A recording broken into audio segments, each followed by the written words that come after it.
In this video, we're going to examine adding an image from a file that's in a variable.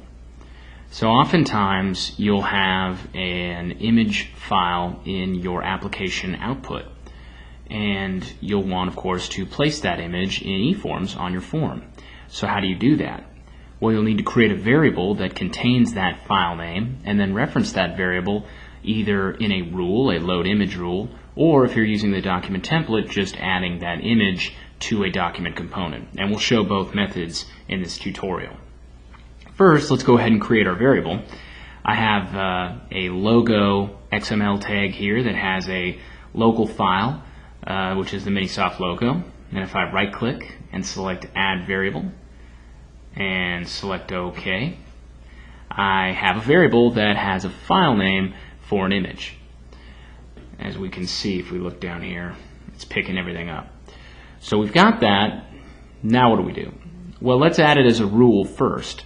If I right click anywhere on my form and select add rule and load image, the rule properties will display, and from the use variable drop down, select the logo variable and select OK. And it gives us a variety of options. I could bring the image into the project, but I want to select file using the rule variable and select OK. And there it is. Now it's pretty big, and if I wanted to change the scaling, I could select the edit, right click the load image icon and select edit, and then adjust the scaling a little bit, shrink to desired size, and you would enter a width and a height.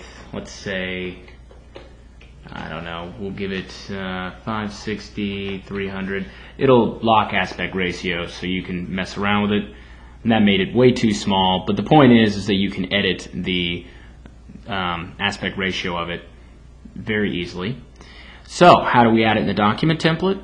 Well, if we right click our form in the project window and select add document component, and we'll go ahead and select paragraph, that's pretty easy, and select OK, accepting the defaults.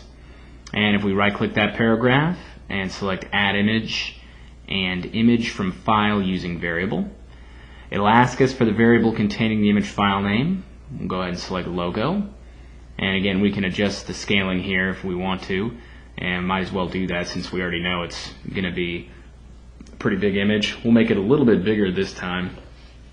Go ahead and do that, and again lock aspect ratio will make sure that it's okay. Select OK, and that's a little bit bigger. Still too small, but again you could go back and adjust it as you need fit. But that is how you would bring in an image from a file using a variable in eFORMz.